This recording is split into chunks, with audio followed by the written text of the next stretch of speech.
On today's episode of Locked On Canucks, we dive into the country club atmosphere apparently taking place in the Vancouver Canucks locker room, what to expect from free agency, and who, with Jim Rutherford ties, could be coming to Vancouver. And it's Friday, and I'm going to give you guys my prediction on who will win the Eastern Conference Finals. It's Locked On Canucks, and it starts now.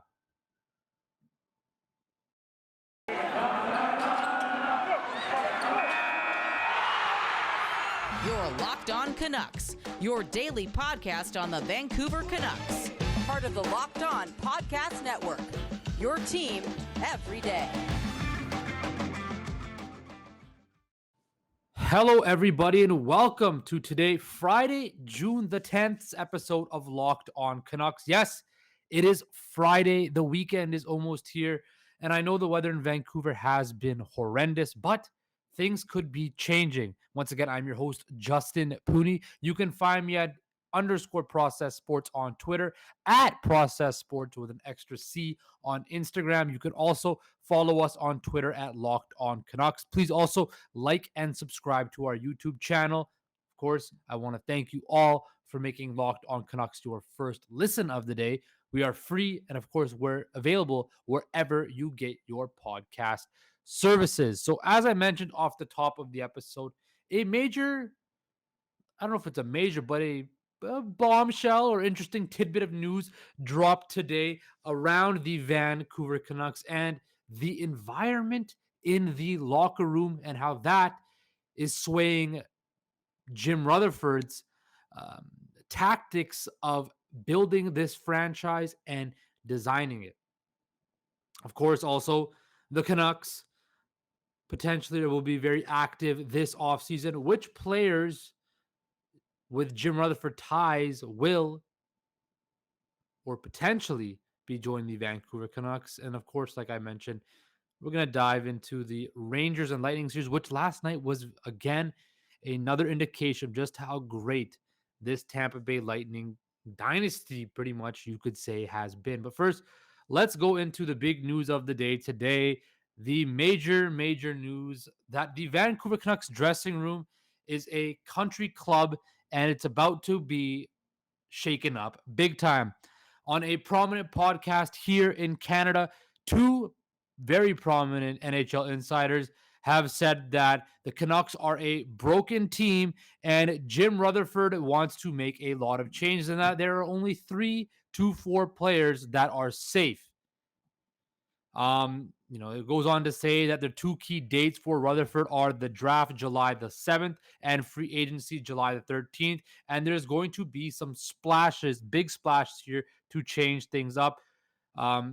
This team is going to look a lot different in 6 months, and it remains to be seen who will be moved. So let's open up this box that the Canucks are essentially a country club, that they are lackadaisical, lack structure, of course, lack of care to win and to be great. So let's start off with the first thing. What was one of the first things Jim Rutherford said when he was asking about Bruce Boudreau and their style of play? They needed structure. But what has this organization lacked since Mike Gillis left this organization back in 2013 or 2014, excuse me? Structure. The Canucks have had no structure. It has been an absolute debacle. And what have I said on every episode?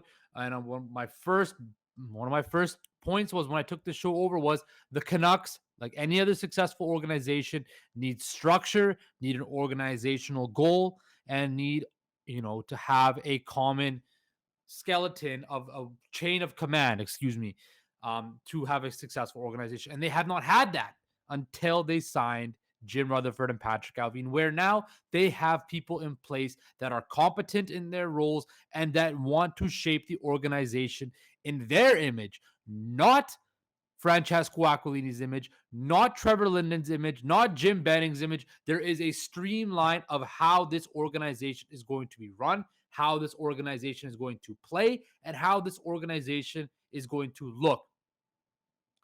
Those 3 to 4 core players that are staying, I'm sure we all know who they are. Quinn Hughes, Thatcher Demko, Elias Pettersson, and Bo Horvat. Those four guys are untouchables. Well, people might say, well, what happens if the Horvat contract extension doesn't go the way we expect and he moves on? Bo Horvat, we are all certain, is going to stay with the Vancouver Canucks.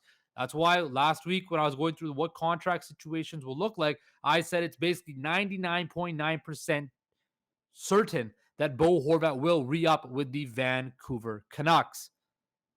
Elias Pettersson, we know. Thatcher Demko, we know. And Quinn Hughes, we know, are all more so Demko and Hughes are locked up for longer term. Of course, Elias Pettersson signed, a bridge deal. But everybody else is expendable.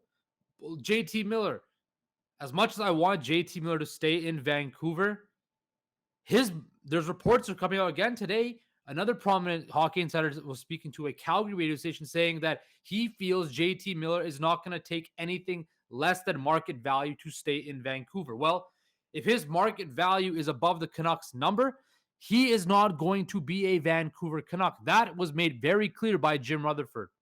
Brock Besser, as much as we'd love to see Brock Besser stay, and as great of a person as Brock Besser is, if he does not fit into what Jim Rutherford and Patrik Alvin want to build, he is going to move on. This franchise has been carrying on so much dead weight the last few years that it's been absolutely weighing them down like an anchor. Of course, there was the Jay Beagles, the Louis Ericssons, the Antoine Roussells that were dead weight that were moved away for a guy who's not so much dead weight, but his contract is an anchor in Oliver Ekman-Larsson. Tyler Myers' contract is dead weight and is an anchor. Tanner Pearson is absolutely not the answer as a top 9 forward. Jason Dickinson seemed to forget how to play hockey once he came to Canada from Dallas. Tucker Poolman, another wasted contract. Connor Garland, while a valuable piece, can fetch you something on the market. Is he really the answer in your top 6? No. That is why Jim Rutherford and the Canucks are going to make very swift changes. When any new front office comes in, they're going to make swift changes. They're going to rebuild their roster in the franchise the way they want to build it. So it doesn't come as a surprise that there's going to be major changes to this franchise. They've already made major changes if outside of the ice. They've remade the front office. They've redesigned the coaching staff. They're going to build a practice rink. They're going to renovate Rogers Arena.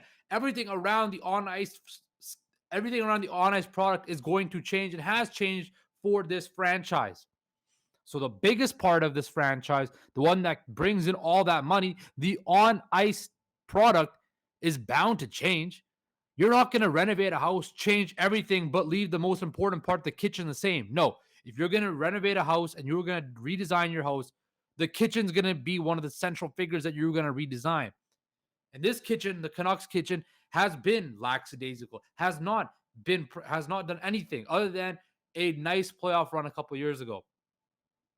But why do you think yesterday, when I explained to you all who is best well equipped to end Canada's crop drought, what was one of the reasons why I said the Canucks will be Canada's best opportunity once again to win the Stanley Cup? Because they have competent management now. They have people in place that are proven, that know how to build a championship caliber organization. So why is it coming as a surprise to many people that the Canucks are going to make changes? Absolutely not. And I absolutely love, I don't care if it's through the media or it's Jim Rutherford leaking this out to the media or whomever in the organization. This should be a scare tactic. You should strike fear within the people in the organization. Hey, nobody's job is safe. We've highlighted a few core people, which we all can agree those 4 guys should be untouchables. I would not trade Bo Horvat. I would not trade Elias Pettersson. I would not trade Quinn Hughes. I would not trade Thatcher Demko, because you cannot find a guy guys like Elias Pettersson and his type of talent do not grow on trees. Guys like Quinn Hughes, a defenseman who has such good ability to skate with the puck, move the puck, control the play with his feet at his diminutive size. You don't find those guys on trees. And Thatcher Demko has now proven himself to be an elite number 1 goalie, which you cannot find on the street. Just ask the Edmonton Oilers, ask the Toronto Maple Leafs, ask any team that does not have a legitimate number one goalie how they feel. You look at the teams remaining in the Eastern Conference, they both have number one with a bullet goal. In my personal opinion, could be the definitive factor in these Stanley Cup finals when they go on against the Colorado Avalanche, who have a good goalie, two good goalies, but they're not the backbone of the team. When you have a guy like Andrei Vasilevsky and Igor Shesterkin, who are proven number one with a bullet guys, which you have in Thatcher Demko, that is what you need to be successful. So this whole country club mantra on the Canucks, the whole free reign and let them know, that is no more in Vancouver. Jim Rutherford has said, I'm going to rule this franchise with an iron fist. It is my way or the highway. If you don't like it, you will be moved out of town.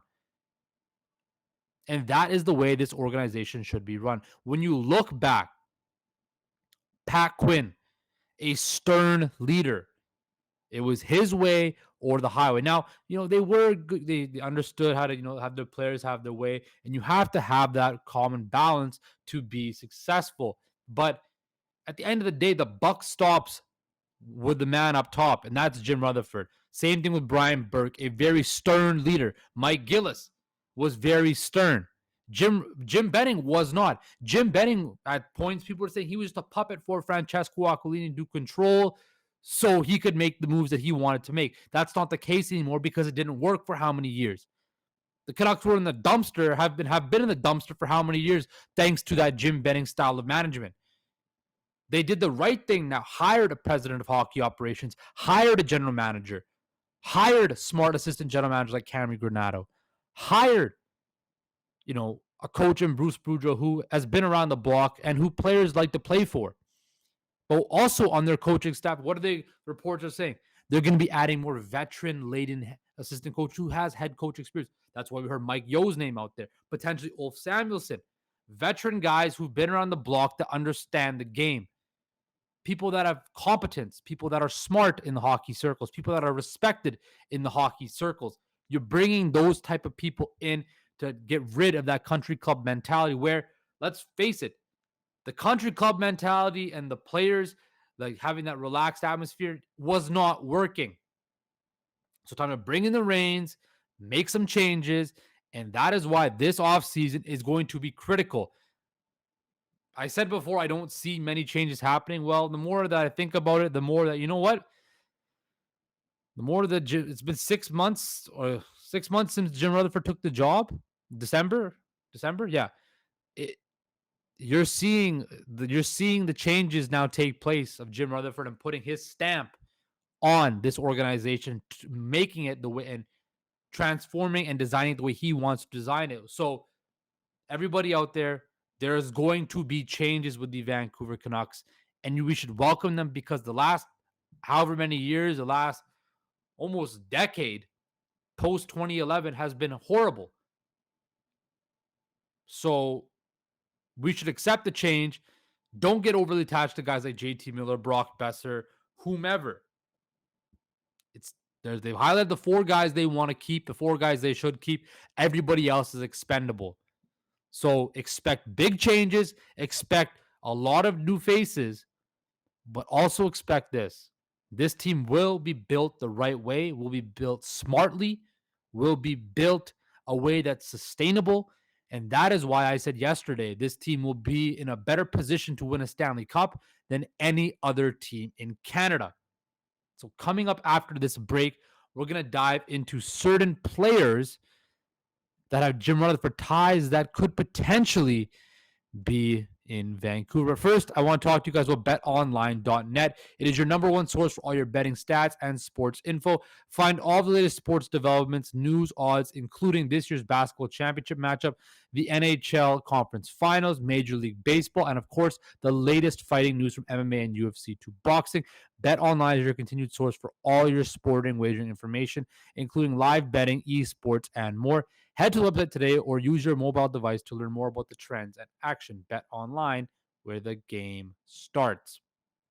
So we know Jim Rutherford and Patrik Alvin, who of course come from Pittsburgh, where they're going to be They helped build a championship roster. So I was reading this article about potential people with Rutherford ties that could be, in Vancouver.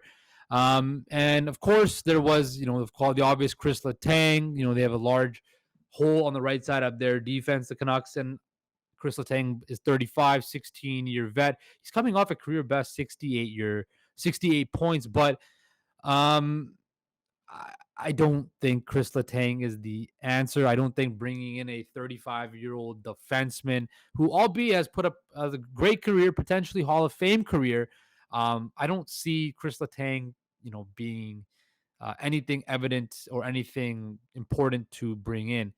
Um, it doesn't work. I think they find a way to keep Chris Letang because Sidney Crosby wants Chris Letang to stay with the Pittsburgh Penguins, and I don't see them.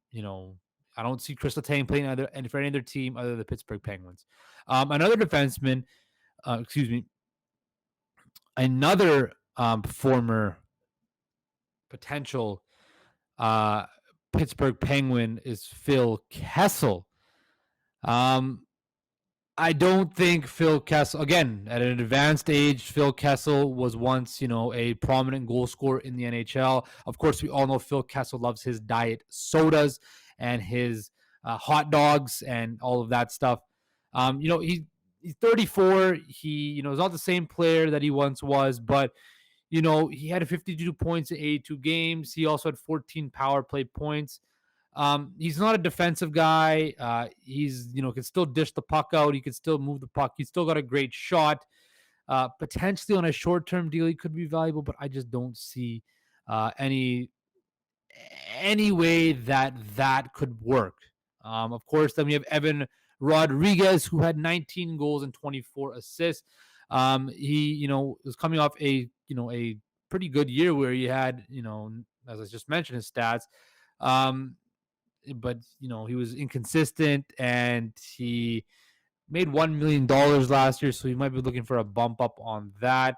Of course, Rutherford acquired him from Buffalo, and he could be a potential third line center. Of course, Jason Dickinson is not the answer. I think this Evan Rodriguez situation might be more factual than there might be more truth that's actually happening rather than a Chris Letang or Phil Kessel. I think Evan Rodriguez could fit in Vancouver as a third line center because he has to be better than Jason Dickinson. Was horrible this last year, and quite frankly, I don't know if anybody would want to take on his salary and trade him. But if you're able to find a suitor that will take on that contract, why not take a look at Evan Rodriguez on a cheaper, shorter term deal? We of course then have Dominic Simone, who was drafted by Pittsburgh in 2015. He's a defensively responsible player who does a good job driving the play. He had 50. His stats line was 72 games played, 3 goals, 10 assists, and 13 points. He could be a good role player on this franchise. He could be, somebody that the Canucks want to look at on the cheap. There's also Zach Aston Reese. He was a part of the trade that saw part of the Rickard Rakell trade to Anaheim. He's a decent player this year. He had in 69 games played, he had 5 goals, 10 assists. Again, a bottom type of the lineup player. Again, these are all guys in the free agent market that have Jim Rutherford ties, and this was a article I was reading, and it was kind of surprising the names. Other than Evan Rodriguez, you have guys like Mark Jankowski, who was, of course, the former Flames draft pick, who hasn't really panned out and will essentially just be a bottom of the lineup guy, potentially just an AHL filler in. Victor Rask, he signed that 6-year deal with $4 million that expires this summer, so he's definitely not going to get that because he had 9 goals last year from 21 points, split between Minnesota and Seattle. Of course, he was drafted by the Hurricanes back in 2011. So at the end of the day, this is what I'm trying to say. Whatever Jim Rutherford does, he might have some familiarity with these players, but I don't see other than Evan Rodriguez any of them fitting. I just wanted to point out that I saw this article, I read it, and I just kind of scoffed at a lot of the names because they don't fit as to what the Canucks are trying to do. Other than Evan Rodriguez, who can fit in that third line center, which is a need. Um, I just don't foresee any of those like the Phil Kessels, the Mark Jankowskis, the Chris Letang's. Either A, they are too old, or they're just not good enough, or good enough value to bring into this franchise. Like I said, that needs to have a lot of changes. I want to see guys that have high character, that show have a high work ethic, that can, whether the production doesn't have to be there, but as long as there's character, quality in the locker room, and guys that are willing to work. Those are the type of guys the Canucks need to bring. And you need to have that workers mentality because, as we all know, anything in life, if you want to achieve your ultimate goal, it takes work to put in. So that is that up with the Canucks. Coming up after this final break, I just want to quickly touch on the Eastern Conference Finals, which have been, fairly interesting. And I just want to give you guys my prediction on what's going to transpire. Big Game 6 tomorrow, and potentially Game 7 on Monday. I want to let you guys know what I think is going to transpire. So coming up after the break, stay tuned for that. And we are back. But before we get to my Eastern Conference Finals predictions, I have an important favor to ask you. We put together a survey so we can learn more about listeners like you and make your favorite Locked On podcast even better. This is your opportunity to tell us what you like and don't like about Locked On Podcast. Go to lockedonpodcast.com/survey right now to get started. It won't take very long, and everyone that completes a survey can qualify for a chance to win one of 10 $100 Ticketmaster gift cards. To take your audience survey, go to lockedonpodcast.com/survey. Thank you for your help. So, like I said, guys, Eastern Conference Finals, Game 5 was last night. The Tampa Bay Lightning did it once again, proving to the world that they are the defending champs for a reason, that they are, a dynasty in the making. They are one of the greatest, probably the greatest cap era franchise next to the Pittsburgh Penguins and Chicago Blackhawks we have seen. So last night at MSG, I thought the Rangers were going to win, fairly handily. I thought, the Lightning exuded a lot of energy to come back in this series after falling down to 0-2. There was a close call with the buzzer beater goal. And I just thought, the Rangers were going to come home fired up, and they looked like they did. They, of course, opened the scoring in the second period thanks to Ryan Lindgren, but then they bounced back in a big way. Mikhail Sergachev had a big game. And then, of course, with less than 2 minutes left to play, Andre Palat scored the go-ahead goal. And then, then Brian Hagel scored the Brandon Hagel, not Brian Hagel. Brandon Hagel scored the empty net winner to give the Lightning a 3-1 victory over the New York Rangers in New York, sending the New York Ranger fans home very upset and on the brink of elimination. And that is why tomorrow night, Saturday night, we are going to see another step, another marker as to why the Tampa Bay Lightning are an absolute powerhouse we've never seen before, because they will win tomorrow at home, book their ticket to the Stanley Cup Finals against the Colorado Avalanche, setting up an absolute brilliant Stanley Cup Final where you have the young upstart Colorado Avalanche, Nathan McKinnon, Gabriel Landeskog, Mikko Rantanen, Cale Makar, Bowen Byram. This young core that dismantled the Edmonton Oilers and Connor McDavid and Leon Draisaitl, facing off against the team going for a 3-feet, the two-time defending Stanley Cup champion, Stamkos, Hedman, Kucherov, Palat, of course, Vasilevsky, and it's going to be absolutely brilliant. So the Tampa Bay Lightning will win because yesterday I feel crushed the absolute soul and spirit of the New York Rangers. When you lose a game 5 at home after you were up and they scored late like that, it is a soul crusher. And I think the Rangers know in the back of their head, as great as this season has been, it's not our time yet. We have to learn to win before we can win. And they had a great year. They have a great young core, but they're not the defending Stanley Cup champions who have been there and done that. And you think about it. People thought they were in big trouble against Toronto. And after that, steamrolled through Florida, went down 0-2, but then just flexed their championship muscles against the Rangers. And that is why the Tampa Bay Lightning are a dynasty. That is why they're going to go to the Stanley Cup Finals and potentially win their third Stanley Cup in a row, something that has not been done since the New York Islanders of the early 80s, who won 4 straight. In a salary cap era and a hard cap era, for a team to go back to 3 straight Stanley Cup Finals is simply unheard of, simply amazing, simply great. And that will take place tomorrow night in Tampa Bay, Florida. The Tampa Bay Lightning will book their ticket to their 3rd straight Stanley Cup Finals tomorrow when they beat the New York Rangers at home in Game 6 of the Eastern Conference Finals. So, guys, that is that for today. Enjoy your weekend. Enjoy the hockey. Enjoy the basketball. Enjoy the golf. Enjoy whatever you are going to do this weekend. Take care. Stay safe.